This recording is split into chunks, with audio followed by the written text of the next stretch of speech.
telemática y sobre todo a nuestras ya habituales...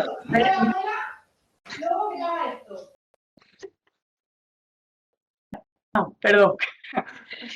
A nuestras habituales sedes ya de Bilbao y Castellón. Muchas gracias por seguir ahí a pie del cañón. Un saludo desde Madrid. Y nada, la estructura del Water Meeting de hoy va a consistir en el agua regenerada como recurso estratégico en tiempo de estrés hídrico, un tema muy de moda justamente en este mes. Tenemos a 3 excelentes ponentes expertas en la materia y después tendremos un turno de preguntas para todos aquellos que se hayan quedado con alguna cuestión sobre el tema y ya estarán dispuestas a solucionaros todas vuestras dudas. Y finalizaremos con las novedades de la red para que estéis un poco actualizados qué se está haciendo y qué se va a hacer. Y sobre todo tendremos los testimonios de Carlos Tomé y David Cuesta sobre su experiencia en Bilbao. A continuación doy paso a nuestra compañera Nuria Zamorano, responsable del área de eventos, que se va a encargar de moderar esta magnífica sesión. Muchas gracias. Gracias, Marina. Bueno, pues nada, como habréis visto en la agenda para hoy, hemos preparado una recopilación, ¿no?, de todo lo que podemos abarcar desde la situación que tenemos a día de hoy, como es el estrés hídrico, ¿no?, a qué soluciones estamos desarrollando y en cuáles nos queremos fijar más. Y, por supuesto, dado que este mes entra en vigor la nueva normativa europea para controlar la calidad de las aguas para su reutilización en agricultura, pues lo que también hemos intentado para hoy es traer pues personas expertas también en reutilización, ¿no?, que nos cuenten un poco cuál es el cambio de esta normativa y en qué consiste este control microbiológico, ¿no? Un caso práctico. Quiero dar las gracias también a las 3 personas que vais a hablar ahora mismo. Os voy a ir presentando de una en una, orden establecido, y sobre todo gracias por vuestra participación y por acercaros a la red y nada, que encantadas de teneros aquí. En primer lugar, quiero presentar a Clara Estrella Segreyes. Ella está realizando la tesis doctoral en el Instituto de Ingeniería del Agua y el Medio Ambiente de la UPV de Valencia y además trabaja actualmente en la Confederación Hidrográfica del Júcar. En concreto, bueno, si quieres ir compartiendo la pantalla. Vale. Su ponencia se titula Los impactos del cambio climático sobre los recursos hídricos y estrategias de adaptación, que yo creo que es el tema central de tu tesis, que además, bueno, pues te invitamos un poco porque vimos una publicación al respecto muy, muy potente, que la recomendamos también desde aquí. Yo creo que hoy vas a comentar un poco más, ¿no?, los detalles en relación a todo esto, así que Sí. nada, te doy la palabra y mucha suerte. Vale, pues muchísimas gracias por la invitación, es todo un placer participar en este webinar. Y bueno, como has comentado, mi tesis trata sobre los impactos del cambio climático en los recursos hídricos, se centra en la demarcación hidrográfica del Júcar y veremos como una de las estrategias principales de adaptación en relación con la reducción de precipitación son las aguas regeneradas, así que el tema del webinar es muy interesante y seguro que va a ser clave en el futuro. Bueno, en primer lugar, hablar del cambio climático. El cambio climático es un fenómeno global, pero tiene diferencias locales. Como se observan en estos mapas desarrollados en el IPCC, bueno, el aumento de temperatura no es igual según la latitud en la que nos encontremos y tampoco la precipitación. Y en concreto, la región mediterránea es especialmente sensible a estos impactos, especialmente el aumento de temperatura y reducción de precipitaciones. Y ahora hacemos un foco en lo que es la península ibérica, pues nos encontramos como este aumento de temperatura sí que es generalizado dentro de la península, pero la reducción de precipitaciones es más acusada en las cuencas del sur y sureste español. Esto quiere decir que debido al aumento de temperatura y a la reducción de precipitación va a haber una reducción en los recursos hídricos naturales en los que podemos utilizar, tanto superficiales como subterráneos, que pueden llegar, bueno, que están del orden de entre el 15 y el 40%. Y además también está prevista un aumento de la frecuencia y de la intensidad de los eventos extremos, como son las sequías y las inundaciones. Bueno, estos mapas los he extraído de la plataforma Adapteca, donde es un visor de la Oficina Española de Cambio Climático, donde hay diferentes escenarios y podemos jugar y está muy bien, por si no lo conocéis.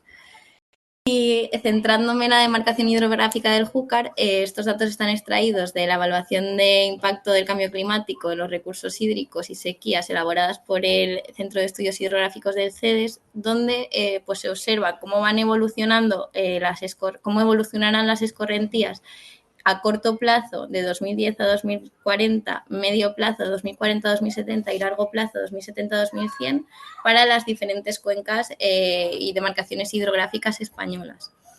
He escogido, bueno, me he centrado en la del Júcar y como se observa en el gráfico, para una reducción de precipitación de un 10% puede haber reducciones de escorrentía de entre un 30 y 40%.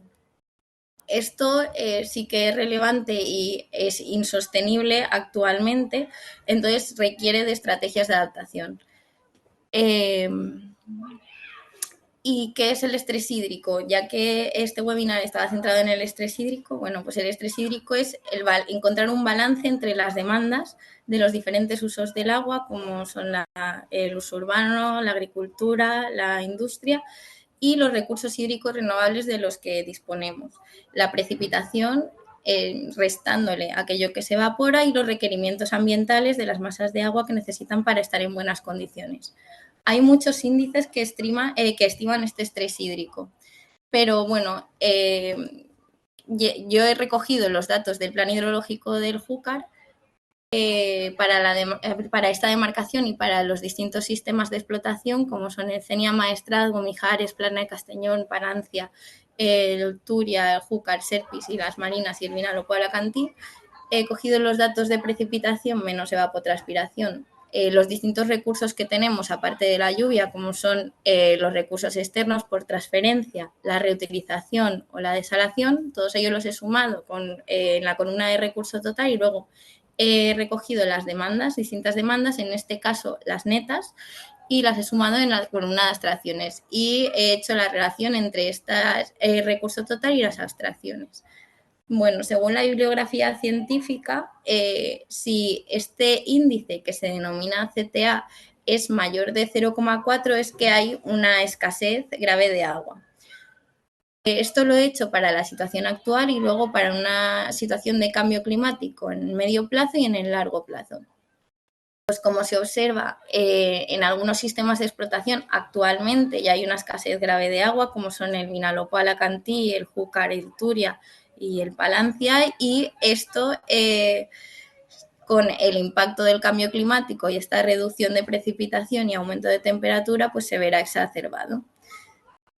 Para adaptarnos a este entorno que está previsto, pues hay diferentes estrategias. Una es la mejora de la eficiencia, como el aumento de la digitalización y la modernización de regadíos, que principalmente lo que buscan es el reducir las pérdidas de recursos que se puedan dar en las redes de distribución. Por otro lado, tenemos la utilización de recursos no convencionales, como son la reutilización de aguas residuales urbanas o el agua regenerada y la desalación de agua de mar. Esto es conseguir un recurso extra que no viene de la precipitación. Se observa que actualmente se reutiliza y se desala más en aquellas demarcaciones que peor están, como son la del Segura, la del Júcar, luego en el caso de la desalación de agua de mar, las cuencas mediterráneas andaluzas y las islas. Y de recalcar que es clave la utilización de energías renovables para poder abaratar los costes de explotación de estos recursos y que sean accesibles para los diferentes usuarios del agua. Para favorecer la reutilización de agua, recientemente se ha publicado el Real Decreto Ley 4/2023 que modifica algunos aspectos del texto refundido de la Ley de Aguas pues, para fomentar esta reutilización, como puede ser que se eximen los costes adicionales en la tarifa de utilización del uso del agua, o que lo que se reutiliza estará exento de canon de control de vertidos, para así favorecer pues, este uso, entre otras medidas. Y en relación con el cambio climático, quería destacar que está regulado en España, existe una ley de cambio climático que considera que es importante tener en cuenta el cambio climático en la planificación y gestión del agua. Y este guante lo recoge el Reglamento de Planificación Hidrológica, que recientemente se ha modificado e introduce que todas las demarcaciones hidrográficas tienen que hacer planes de adaptación al cambio climático. En estos planes se evalúan los riesgos asociados a los cambios en las distintas variables climáticas, como son la precipitación o la temperatura, y asociados también a las distintas actividades socioeconómicas, pero también a los ecosistemas, que esto es fundamental. No solo ver desde el punto de vista cuantitativo, sino también desde el punto de vista de la calidad o de los ecosistemas. Una vez realizada esta evaluación de riesgos, que consiste en ver la peligrosidad, la exposición y la vulnerabilidad, el objetivo es obtener medidas de adaptación para reducir esa vulnerabilidad. Desde el IAMA se ha elaborado un plan piloto de adaptación al cambio climático con el apoyo de la Fundación Biodiversidad, donde pues, este es el índice, se han estudiado, primero se ha realizado una caracterización climática de la demarcación, se han estudiado distintos escenarios de cambio climático y estudiado diferentes impactos asociados al cambio climático. Se han hecho distintas evaluaciones de riesgo y se han obtenido medidas. Y esto es como una guía que pretende que las distintas demarcaciones hidrográficas puedan implementar para realizar sus propios planes de adaptación al cambio climático. Ahí os he dejado el enlace. Bueno, decir que de este trabajo han salido 2 artículos científicos, uno relacionado con los humedales costeros y otro relacionado con los ecosistemas ribereños. Y para finalizar, muchas gracias por su atención y si tenéis alguna duda os voy a contestar luego, pero si no, pues siempre podéis escribirme por correo. Muchísimas gracias. Bueno, muchas gracias, Clara. Yo creo que si alguien tiene alguna duda y la quiere compartir por el chat, al acabar las 3 ponencias, creo que quedará algo de tiempo para poder responderlas y tenemos todavía por aquí a las ponentes que espero que sí. Entonces, bueno, si quieres, Cristina, puedes ir compartiendo la presentación. Y bueno, yo os la presento. Cristina viene de Adiante Infraestructuras, ella es ingeniera de caminos, canales y puertos y además es miembro de Young Water Professionals Spain. Y bueno, pues su presentación de hoy se titula, como podéis ver en la pantalla, Retos y oportunidades en la gestión integrada del agua regenerada bajo la nueva normativa. Y nos va a explicar pues esta nueva norma que comentábamos antes. Así que sin más perder el tiempo, Cristina, te cedo la palabra. Muy bien. Muchas gracias, Nuria, por la presentación y también por la invitación, en especial a Jesús, que quiso contar conmigo para esta temática ahora tan en auge y tan importante. Bueno, yo, como ha comentado Nuria, voy a hablar un poco del contexto normativo en el que nos encontramos en materia de agua regenerada y para ello he creado un índice de contenido en el que voy a hablar de los aspectos más relevantes en materia de agua regenerada y de su normativa aplicable en nuestro país. Para ello voy a hablar del contexto, cómo nace el concepto de agua regenerada, cómo nace ese Real Decreto 1620 en el año 2007 y por qué, la actualidad en el ámbito del agua regenerada, la aplicación del nuevo reglamento europeo y los retos a los que nos enfrentamos actualmente en materia de agua regenerada, que muchos de ellos han sido mencionados en la ponencia anterior. ¿Cuál es el contexto? Bueno, pues entre los años 91 y 95 se registra un periodo de sequía muy grave en nuestro país. Los embalses se encontraban por debajo del 40% de su capacidad máxima. Eso supuso que todos los organismos de cuenca, un poco en unión con las entidades gestoras del agua, planteasen un nuevo modelo de gestión y un nuevo escenario al que pues no estábamos acostumbrados a vivir, como es una sequía. Durante esos años cabe destacar que incluso se llegaron a producir cortes en el suministro de agua potable en muchos domicilios y en varias de las regiones de nuestro país. Ya es en el año 2020 cuando, como bien he dicho, pues los organismos competentes de cuenca lo que hacen es plantear los distintos usos del agua y cuáles son los porcentajes de cada uno de ellos, viendo que el uso agrícola genera una de las mayores presiones sobre nuestras masas de agua, tanto subterráneas como superficiales, suponiendo la mayoría del consumo en nuestro país. Ante la imposibilidad de almacenar más agua de la ya existente, porque crear nueva infraestructura en materia de presas es prácticamente imposible, tanto por orografía como por una cuestión medioambiental, nace el concepto del agua regenerada. En el Real Decreto 1620 se define el agua regenerada como las aguas residuales depuradas que en su caso han sido sometidas a un proceso de tratamiento adicional o complementario que permita adecuar su calidad al uso que se destinan. Esto es, una vez que las aguas son captadas y tratadas para posteriormente ser distribuidas a los distintos usuarios del agua, las aguas residuales que se obtienen tras su consumo pasan a ser tratadas en las estaciones de depuración. Normalmente estas estaciones depuradoras cuentan con estaciones regeneradoras de agua, donde se aplican tratamientos terciarios, bien sean convencionales o bien sean avanzados, que permitirán adecuar ese agua depurada a la calidad que exige el Real Decreto 1620, vigente hasta dentro de muy poco, para distintos usos, como por ejemplo son el riego de zonas verdes públicas o el uso en la agricultura. El agua depurada que no ha sido destinada a su regeneración se vierte a ríos y mares. Por tanto, es en el año 2007 cuando ya entra en nuestro país este Real Decreto. Establece 5 usos: el urbano, el agrario, el industrial, recreativo y ambiental. Y dentro de estos 5 usos se definen distintas calidades. Por ejemplo, en el uso urbano, la calidad 1.1 residencial o 1.2 servicios. Cuando estuve trabajando dentro de Canal Isabel II, lo que llevábamos era el riego de zonas verdes públicas con el uso de agua regenerada, adaptándose a una calidad 1.2. Es decir, nuestros terciarios, en este caso convencionales, adaptaban el agua de nuestras depuradoras para poder ser utilizadas en distintas zonas verdes.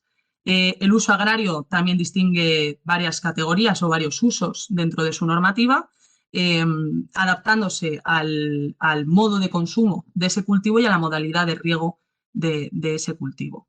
En el uso industrial, también Canal Isabel II fue pionera en implantar agua regenerada en una industria.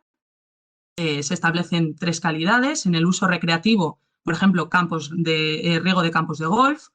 Y en el uso ambiental, pionero en las regiones de Murcia y Cataluña, la recarga de acuíferos con agua regenerada para potenciar, para quitarle parte de la zona contaminada. La situación actual. La situación actual es que ya en el año 2016 se registra la siguiente sequía. Nos damos cuenta de que las sequías se producen cada vez en muchísimo menos tiempo, pero sobre todo es que nos cuesta mucho más recuperarnos. Es decir, cuando pasamos un episodio o unos años de estrés hídrico, nos cuesta mucho recuperar agua embalsada, los porcentajes de agua embalsada, como aparece aquí en estos porcentajes ya en el año 2021, 2022, 2023, vemos que el porcentaje de almacenamiento de agua en nuestros embalses va cada vez disminuyendo. Por tanto, es en el año 2020 cuando nos volvemos a plantear esa situación de usos de agua en España y vemos que el uso agrícola sigue generando la mayor presión en nuestro país. Por tanto, volvemos al concepto inicial, que era la gestión de las sequías. Ya no gestionamos agua, gestionamos sequías. Y para ello es clave empezar a hablar de economía circular.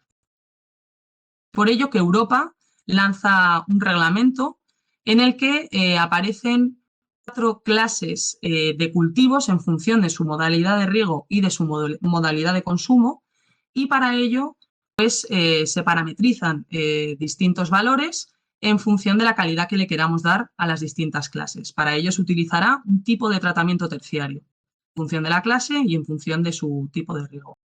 ¿Qué tipo de contaminantes se miran dentro de estas aguas? Pues la E. coli, la DBO5, los sólidos en suspensión, la turbidez y otros.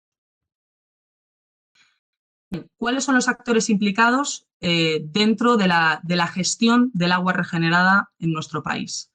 Por un lado está la autoridad competente, en este caso el organismo de Cuenca, que va a ser el que va a conceder la concesión o la autorización para la utilización de estas aguas. Por otro lado va a estar la entidad operadora, que va a ser la encargada de regenerar el agua, es decir, de adaptarla a la calidad que se exige dentro de la normativa en nuestro país, que no necesariamente tiene que ser pública.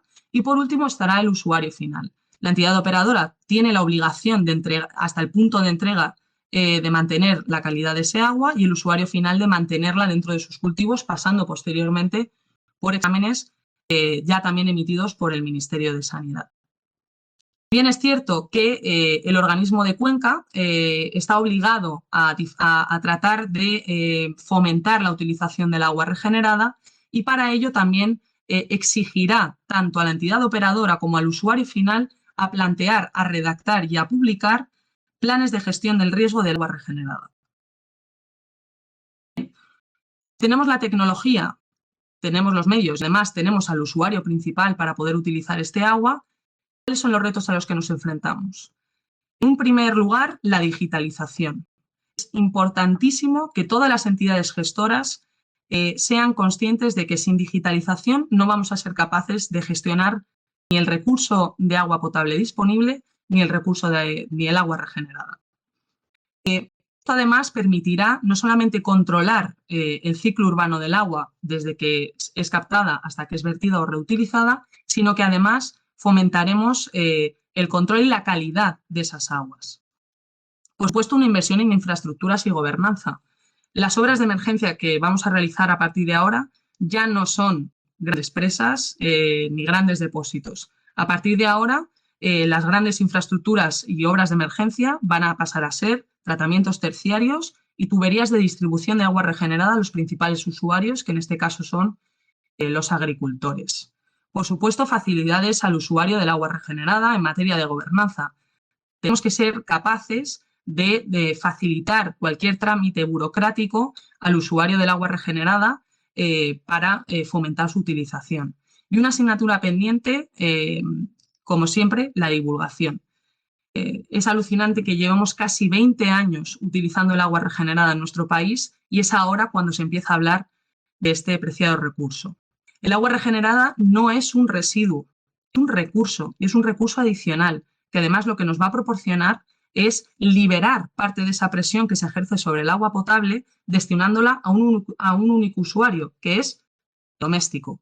Para garantizar nuestro consumo es necesario implantar el agua regenerada en otros usuarios. Y luego también, aparte, ya en materia de agricultura, el agua regenerada, por su origen, lleva consigo una importante carga de nutrientes que servirá a los agricultores y a sus cultivos a sustituir los fertilizantes. Tan de moda hasta ahora la problemática que sustentan los fertilizantes en la utilización en el riego de cultivos, ¿no? Por supuesto, como he mencionado antes, la garantía de consumo de agua potable para los usuarios domésticos. Bueno, aquí acaba mi presentación, ha sido un poco rápida y ojalá pudiera hablar más, pero cualquier duda o pregunta que tengáis, pues encantada de resolverla al final de las ponencias. Muchísimas gracias. Gracias, Cristina, a ti también por ceñirte al tiempo, que sabemos Sí. que hemos dado unos tiempos muy justos, pero bueno, también nos parecía importante llegar a poder hablar después, ¿no? Y seguramente que surgen algunas preguntas, pero vamos, creo No que... puedo, Di, discúlpame, no Cristina. puedo. Es que no sé, no puedo no puedo dejar de compartir pantalla. Igual si Inés aquí le da a arriba. compartir ya se quita Disculpa. automáticamente. Ya está, ya está. Vale, Vale, vale. gracias. Perdona. Gracias a vosotros. Nada. Bueno, pues voy a introducir a la tercera ponente de hoy y vamos súper bien de tiempo, así que, bueno, pues lo dicho, si tenéis alguna duda, dejadlas en el chat, ya veo que estáis dejando algunas y algunas lo estamos contestando, pero podemos hablar después si queda alguna duda no resuelta por el chat. Bueno, en tercer lugar, os presento a Inés Girón Guzmán. Ella es investigadora, está realizando la tesis doctoral en el IATA CSIC, que es el Instituto de... Uy, ay, que no me lo he apuntado. Bueno, Inés, lo siento, que siempre me lío con el IATA. Bueno, ella trabaja en el grupo de Environmental Biology and Food Safety en este centro, y su presentación se titula Monitorización de agentes patógenos en aguas regeneradas.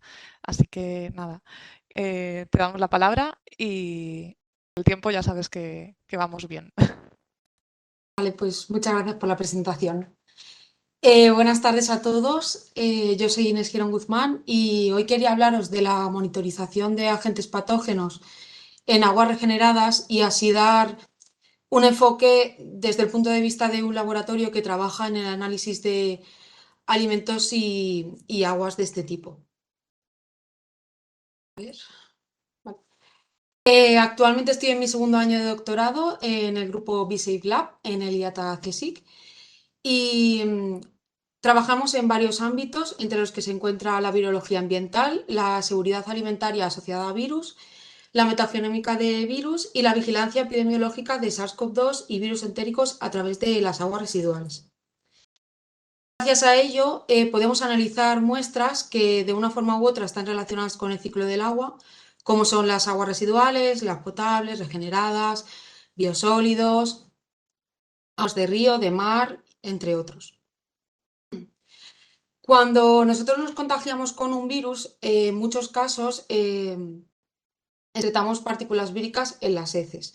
Si estamos hablando de virus entéricos y su vía de transmisión es la vía fecal-oral, esto puede llegar a provocar brotes muy importantes desde el punto de vista de la salud, como estos que estamos viendo en estas noticias, y tiene una gran importancia desde el manipulador alimentario hasta los consumidores que van a tomar pues, esas aguas y alimentos. Por otro lado, si las partículas víricas excretadas en heces no pertenecen a virus que se transmiten vía fecal-oral, también es importante tener en cuenta esta excreción debido a que se puede aplicar la herramienta de la epidemiología en aguas residuales, como mi grupo lleva haciendo ya mucho tiempo. Y estos son dos ejemplos de trabajos de epidemiología en aguas, pues en este caso de SARS-CoV-2 y de la viruela el virus de la viruela del mono.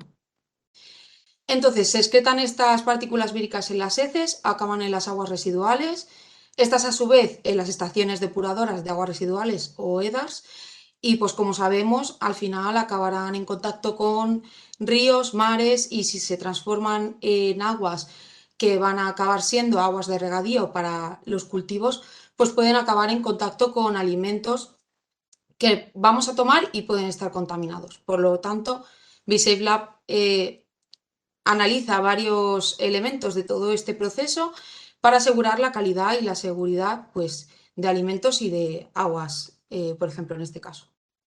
Entonces, siguiendo por la virología ambiental, actualmente tenemos un proyecto en colaboración con otros grupos del IATA que se llama Lagún.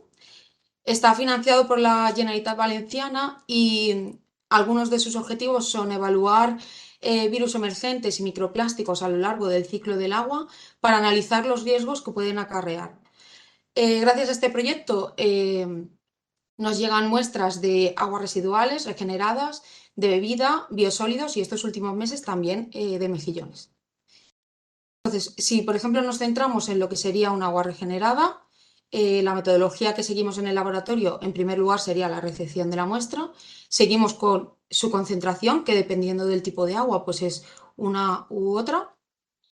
Se extrae el material genético y se detecta mediante RT-qPCR o qPCR. Los virus detectados se pueden clasificar en respiratorios, como el SARS-CoV-2, el virus de la influenza, y el virus respiratorio sincitial, en entéricos como norovirus G1, norovirus G2, rotavirus, astrovirus, virus de la hepatitis E y virus de la hepatitis A, y algunos indicadores como son el Peppermint motelvirus y Crash. Además de todo esto, realizamos el cultivo de E. coli, resistente a beta-lactámicos y los colifagos somáticos, que es una de las novedades que hay en el reglamento que hemos mencionado anteriormente. Y por eso me quería detener un poco más en este, porque además me parece bastante curioso. Los fagos, al ser virus, para desarrollarse necesitan un hospedador. En este caso, los colífagos son la E. coli, por lo que para hacer el cultivo ponemos en contacto la muestra que contienen los fagos con su hospedador, la E. coli. Todo ello se junta en un tubo de agar líquido que posteriormente se vierte en una placa de agar sólido nutritivo. Entonces se hace como una especie de sándwich que se incuba a 37 grados entre 16 y 18 horas. Y el resultado de esto no son las típicas colonias de las que hablaríamos en un cultivo de bacterias, sino que, como se ve en esta foto, son calvas, ya que se crea una capa de E. coli a lo largo de toda la placa, y los pequeños agujeros son causa de las unidades formadoras de calvas o fagos que se comen a la E. coli, por así decirlo. Entonces, volviendo al reglamento de 2020/741 para la reutilización de las aguas, para validar un agua regenerada y que sea apta para el riego agrícola, se estipula que tiene que haber una reducción de al menos 5 logaritmos para la E. coli y 6 logaritmos para los fagos en las salidas respecto a las entradas. En nuestro caso, en nuestro estudio, bueno, he puesto esta gráfica en la que se representa las entradas, las salidas y los biosólidos de cada planta muestreada a lo largo de un año en el proyecto Lagún. Entonces, en la primera parte vemos que los valores para los fagos, las entradas están alrededor de 10 a la 6, 10 a la 8, mientras que en las salidas se encuentran entre 10 a la 4, 10 a la 5. Por lo tanto, como he puesto en la tabla de la derecha, ninguna llega ni siquiera a 3 reducciones logarítmicas en la salida respecto a la entrada, porque no llegan a los 6 logaritmos que se estipula en la normativa. Y pasa lo mismo con la E. coli. Vemos que las entradas se encuentran en unos valores de entre 10 a la 6 y 10 a la 8, mientras que en las salidas se encuentran entre 10 a la 4 y 10 a la 6. Por lo que, también como se puede ver en la tabla con la media de las reducciones, no se alcanzan tampoco los 5 logaritmos que se explica en el reglamento europeo. Por último, también quería enseñaros este heatmap, que es una figura donde se representa por colores las reducciones que hemos visto en otros virus que hemos detectado, esta vez por PCR. Entonces va desde el color rojo, que es que no ha habido una reducción en la salida respecto a la entrada de la EDAR, hasta el color verde más oscuro, que es por encima de 4 logaritmos. Y aunque no todos estos virus se mencionan en la normativa, voy a poner esta figura para que se viera un poco cómo funcionan las plantas depuradoras en el momento y las reducciones que se alcanzan. Por tanto, la conclusión de este trabajo sería que la utilización de aguas regeneradas para regadío es una de las soluciones para mitigar los efectos de estrés hídrico que existen actualmente, pero sin embargo en este estudio se ha observado que las reducciones logarítmicas de microorganismos obtenidas en las salidas respecto a las entradas no cumplen el Reglamento Europeo 2020/741 para la reutilización del agua. Entonces, el siguiente paso debería ser la implementación de mejoras en las EDARs para aumentar la seguridad en las aguas regeneradas, promover la economía circular y reforzar la adaptación al cambio climático. Muchas gracias a todos por vuestra atención. Muchas gracias, Inés, también por también ajustarte al tiempo y bueno, yo creo que también con este final nos da pie a tener un debate también interesante, ¿no? Sobre todo por esta idea que lanzas en la última parte, que también enlaza un poco con lo que ha comentado Cristina, ¿no? Y lo que ha empezado señalando Clara. Entonces, voy a revisar el chat, a ver si podemos rescatar alguna pregunta. No veo muy bien. Uy, vale, visto que algunas las habéis contestado aquí. No sé si alguien tiene alguna duda y quiere levantar la mano y le damos paso, que pueda abrir el micrófono. Ha sido mucha información en poco tiempo. Vale, podéis hablar desde Madrid. Primero y luego Jorge. Primero desde Madrid y luego Jorge. Hola, buenas tardes. Soy Laura. Trabajo en Canal de Isabel II. Estoy en Young Water en el área de Relaciones Internacionales y Sostenibilidad. Lo primero, gracias a las tres por el trabajo y muy interesante. Yo hago obras de depuradoras y dentro de esas obras hay terciarios. Entonces, bueno, me interesa bastante el tema. Y tenía una pregunta para Inés, porque, bueno, estamos haciendo grandes inversiones en los terciarios con equipamientos muy caros, como por ejemplo membranas. Lo que arroja tu estudio es que los patógenos no se están eliminando con las tecnologías actuales. ¿Eso incluye, por ejemplo, las membranas? Sé que 2 de las 6 plantas que analizamos tienen terciario, el resto solo secundario. Pero no te puedo decir exactamente si utilizan membranas o no. Tendría que mirarlo. Gracias. Era un poco para ver hasta qué nivel, qué terciario tenía o qué tratamiento tenía para ver esa trazabilidad de los patógenos. Muchas gracias, Inés. Vale. No sé si alguien más desde Madrid. Sí, No lo tenemos. yo tengo Vale. una. A ver, yo soy Marina Jiménez, trabajo en Aqualia y la presidenta era John Water, para los que no se han conectado más tarde. No sé si alguien me puede contestar, pero bueno, lanzo la pregunta y si no, pues la podemos investigar en la red o si alguien se anima a contestarla. Sobre los criterios de validación que tiene esa directiva, que creo que son superiores a los que se marca por diseño, y a la hora de diseñar los procesos, las depuradoras, no sabemos muy bien a qué atenernos, porque al final estamos sobredimensionando a lo mejor algo que por proceso, pero al final no sabemos cómo se nos va a validar si cumplimos o no. No sé si alguien conoce este punto más en detalle. Cuando te refieres a validar y a la hora de dimensionar o de diseñar, ¿hablas del tipo de tecnología de terciario asociado a los usos?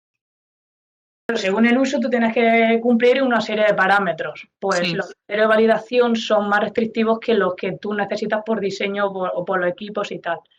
Entonces, si yo cojo esos criterios de validación que me está siguiendo al final, pues en cierto modo la infraestructura está sobredimensionada para lo que realmente se va a utilizar. O sea, no se sabe o no tenemos muy claro. Yo lo que te puedo hablar es del Real Decreto 1620 implantado actualmente, por ejemplo, Canal de Isabel II, cuando yo trabajaba en Canal, cumplían nuestras analíticas de salida de los terciarios para ser utilizada en una calidad 1.2. Vale. Y el reglamento europeo no aumenta en mucho más, digamos que en los criterios de calidad no es que sea mucho más exigible, ¿vale?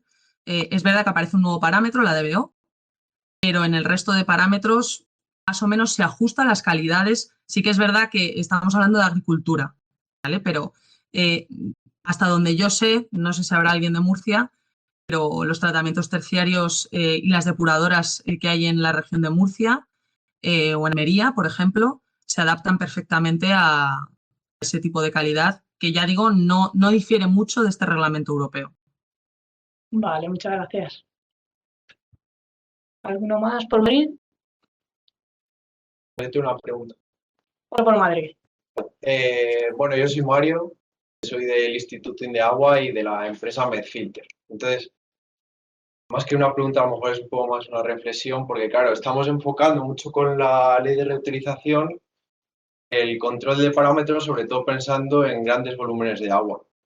Pero yo siempre pienso, a lo mejor también nosotros, como trabajamos también haciendo diseños con proyectos más pequeños, para a lo mejor pequeñas empresas, bodegas, tal, que claro, el tema de que fomentemos un poco el tema de la reutilización para potenciar este recurso, a veces la cantidad de exigencias que estamos poniendo para el tema de, sobre todo de analíticas, que yo es el problema que más veo, a veces es un freno para este tema, porque claro, lo que nos encontramos muchas veces es que nosotros intentamos animar un poco a que la gente empiece a pensar en planteamientos de reutilización para utilizar al máximo el recurso, pero claro, cuando tú planteas las analíticas y todo lo que te exigen que tendría que pagar, hasta donde yo sé ellos personalmente, claro, los costes se les disparan, entonces dicen, es que realmente no me interesa llegar hasta ese punto, claro, entonces yo creo que esperaba que a lo mejor con la nueva legislación empezara a ver un poco el abanico y a lo mejor ver un poco más de apoyo administrativo para fomentar esa parte, pero bueno, los que estáis más metidos ahí creo que me podéis decir que creo que va un poco por el mismo camino, ¿no? Que pensamos siempre en grandes volúmenes, a lo mejor pues lo que decimos, para agricultura, grandes depuradoras, pero a lo mejor pequeñas empresas con volúmenes no muy altos de agua las dejamos un poco más dado. No sé si alguien sabe un poco más de este tema así en profundidad.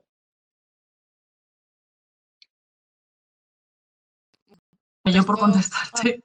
Te iba a Ay, contestar. perdón. Nada, di, Cristina. Ya cuando iba a acabar mi etapa en el canal, nos ocurría precisamente eso, que había usuarios que estábamos contemplando, como por ejemplo eran industrias pequeñas, muy pequeñas, y una solución que propusimos desde mi subdirección fue la creación de un módulo, de un pequeño módulo que se ajustase a una calidad de agua regenerada que fuese común para varios usuarios. De esta forma, ya no solamente es que estés ayudando a ese usuario, sino que es que además también le ayudas a la hora de pagar el canon de consumo. Bueno, ya no sería canon de consumo, sería una tarifa, pero que en esa tarifa está incluido la instalación de tubería y la explotación de ese pequeño módulo, que en este caso sería del canal. Por tanto, es lo que te digo, esa pequeña agrupación de usuarios sí que podría ser una solución para ese tipo de casos. Le iba a puntualizar ay, se me ha olvidado el nombre, pero bueno, te iba a Mario. decir. Vale, Mario, pues que al final también esta tabla que ha salido de los 3 bioindicadores microbiológicos, tenemos que pensar que es para riego sobre, o sea, que haya contacto con la parte del cultivo que se come, ¿vale? O sea, si por ejemplo vas a hacer riego de soporte en secano o es otro tipo de riego en el que no hay contacto directo con el producto final alimentario, ahí las restricciones no son este nivel, o sea, ahí aplica la parte previa con, o sea, si está E. coli estaría Legionela en caso de riego por aspersión, pero ya está, eso está en otra tabla que no ha aparecido en el webinar, pero si miras bueno, la nueva normativa aparece en la tabla anterior. Y también es eso, es para validar terciarios, vayan a ir a reutilización a este nivel. Entonces yo creo que para el uso que estabais comentando, que puede ser mancomunado, quizás las restricciones no llegarían a tanto, pero claro, hay que saber para qué se va a destinar el agua. Gracias. Y no sé si hay alguna duda aquí. No, aquí bien. Vale, pues le doy paso a Jorge. Muchas gracias. Se me oye bien, ¿no? Interesantísimo el meeting y muy buenas las 3 charlas. Tenía 3 preguntas para Inés. La primera ya te la ha hecho la primera persona, creo que era Laura, ¿cómo se llamaba? La segunda es relativa a, ¿tenéis la concentración de los colifagos a la entrada de la planta? ¿Sabes más o menos cuánto era? Sí, bueno, pensaba que estaba bueno. No, yo eh, estaba puesta y no la he visto, ¿eh? sí, Porque estoy sí, aquí haciendo varias cosas al mismo tiempo. en la gráfica en la que comparaba la de entrada y salida, los fagos están más o menos entre 10 a la 6 y 10 a la 8 unidades formadoras de calvas por 100 mililitros. Vale. Y la otra pregunta que tenía es, ¿medís genes de resistencia a antibióticos? Sí, bueno, Vale. eso justamente está trabajando ahora una compañera mía en el laboratorio que está intentando implementar las PCRs para detectar este tipo de genes, pero por cultivo hacemos las E. coli resistentes a beta-lactámicos.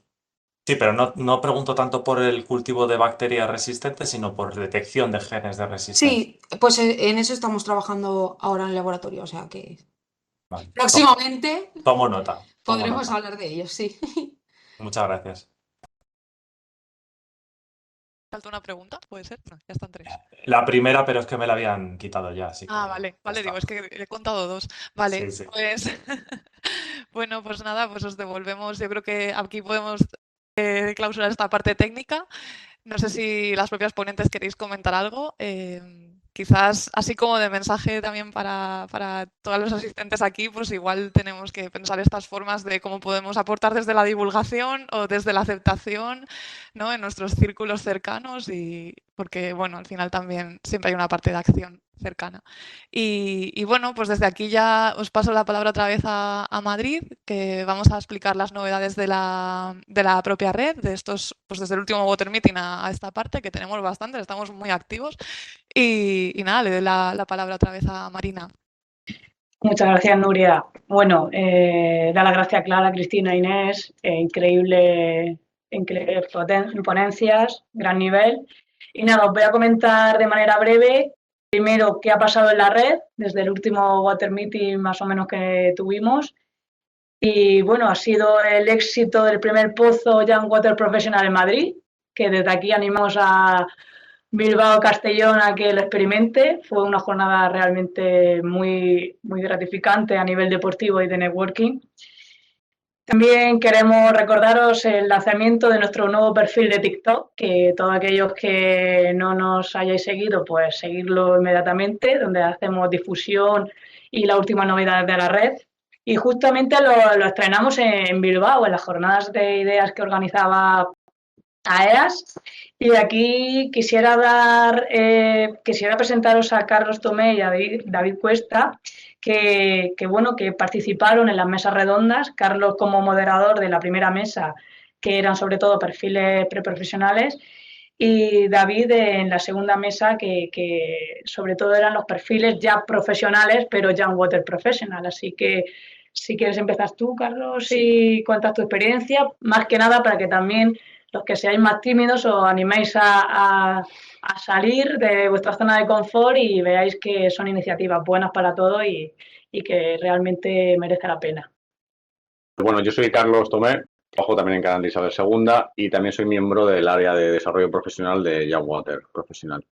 Y estuvimos en las jornadas de ideas, de innovación de AEAS, que se organizaron en Bilbao. Y bueno, la verdad es que estuvimos moderando una mesa redonda con 5 estudiantes y la verdad es que fue bastante interesante. Nos dieron sobre todo su punto de vista sobre cómo abordar una mejor comunicación, una mejor difusión, pues el mundo del agua hacia los estudiantes. Y la verdad es que fue muy positivo y se lo recomiendo a todo el mundo, tanto a participar y ya si se animáis a moderar, pues perfecto. Muy bien. Muy interesante. Y muy divertido. Desde Bilbao, David, ¿qué nos cuenta?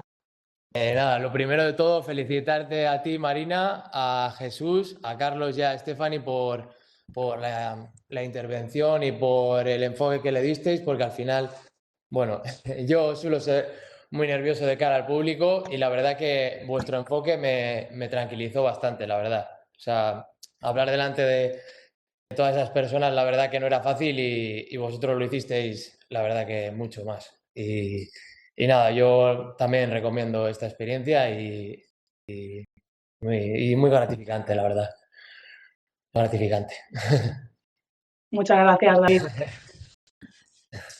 Otro punto, bueno, pues seguimos creciendo como red y queremos comunicaros que, bueno, tanto Jesús, Alicia como yo, pues representamos a la red en distintos foros, empresas, etcétera, y así como en las últimas hemos tenido reuniones de presentación con SACIR, que esperemos que se involucren y que se unan a nosotros todos sus jóvenes, la empresa Hovering Solutions, y también ya estamos empezando a tener contacto con el Colegio de Ambientólogos de Murcia. Bueno, poco a poco la red sigue creciendo. Actualizaros que ya somos más de 500 miembros, seguimos siendo la red más grande de jóvenes profesionales del sector en España y bueno, a seguir sumando y sobre todo que sean proactivos. Y por último, pues bueno, vamos a ir hablando un poco de la próxima agenda que tenemos en los Young Water Professional. Recordaros que tenemos el 26 de junio a las 7 de la tarde otro nuevo webinar iberoamericano. En este caso lo organiza el de Argentina, si no me equivoco, y estará Argentina, México, Ecuador y nosotros. Va a tratar sobre las metodologías para la eficiencia de redes de conducción de agua. En nuestro caso, nuestro representante de nuestro charter va a ser Carlos Marco y nos hablará de las pérdidas y fugas en abastecimiento y la situación que hay ahora mismo en España. También tenemos el mes cargadito, no lo terminamos ahí a tope, es el 29 de junio. Los Young Water Professional también van a participar en Girona, para todos aquellos que estén, en el Congreso STP de la IWA, donde participamos con 8 co-chairs en todas las sesiones y también damos difusión al Congreso. Así que si estáis por allí, seguro que algún Young Water os encontráis. ¿Qué más? Pues el 28 de junio también habéis recibido todos que estamos invitados a asistir en Madrid al evento del 50 aniversario de AEAS. Así que todos los que queráis asistir, ya sé que, bueno, pues en Madrid pues es más complicado la gente de fuera, pero todos aquellos que estáis por aquí o estáis de paso, si queréis asistir, por favor, tenéis que inscribiros. Está la instrucción en el correo que se os mandó, hay que inscribirse en el enlace que se facilita para generar los datos y que lo tengan en cuenta. qué más? Bueno, pues mañana también, el 23 de junio, nuestra compañera Estefanía Aparicio, responsable del área de formación y tecnología, pues finalista del Solo de Ciencia, organizado por FECIT, y incluso irá la reina Leticia, así que estar atentos a redes, que haremos difusión y esperemos desearle toda la suerte y si gana, pues mucho mejor. Bueno, ¿qué se está preparando? ¿Qué se está horneando ahora mismo también antes de las vacaciones para que todo aquello quien quiera participar, pues simplemente mandando un correo a info, el correo de la red, cualquier cosa seréis bienvenidos para meter en cualquier grupo de trabajo. Pues ahora mismo estamos en plena organización de un próximo hackathon que se va a dirigir a estudiantes y bueno, va a ser una sesión aproximadamente de un día, está todo en el aire, más o menos por el mes de noviembre, así que si estáis alguno interesado en participar, ayudar, colaborar, difundir todo lo que haga falta, pues mandar un correíto y nos lo comunicáis. Bueno, así también lo lanzo aquí al aire para que las sedes de Castellón y Bilbao cojan el guante, a ver si podemos organizar tanto en Madrid como en el resto de sedes, pues bueno, una comida o cena o algo más distendido de vuelta al cole en septiembre o octubre, cuando mejor os venga, para que, bueno, pues para ir empezando el nuevo curso y que se sigan generando nuevas ideas e iniciativas.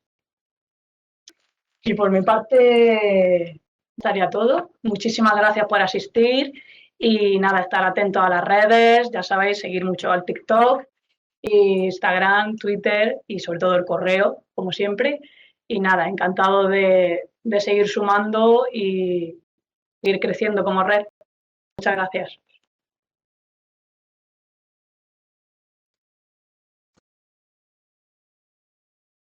Aplaudimos, ¿no? Si queréis hacerme una foto, poned las cámaras y hacemos una fotito, captura de pantalla, lo que sea. Alicia, tú nos dices. Yo si se puede acercar un poquito más, que se vea, o ellos hacen fotos desde ahí. Ya no...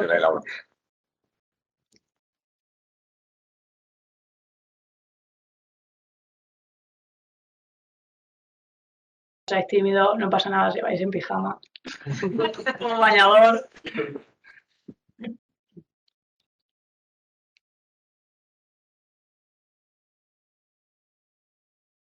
Tengo que decir que hemos sido entre presencial y telemático 50 personas aproximadamente, así que un éxito para ser estas horas y este mes ya que ya todo cuesta, así que enhorabuena, chicos, un éxito, sin duda. No digas, idea. Miramos nosotros, María, y a la cámara. A la de 3. 1, 2 y 3. Esperad que ahora...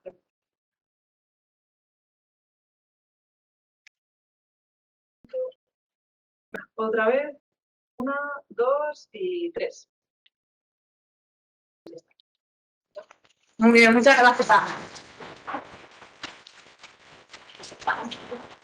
Bueno, espero que a las sedes os vayáis ahora a tomar algo y hagáis un poquito de networking. Aquí en Madrid lo vamos a hacer. Gracias.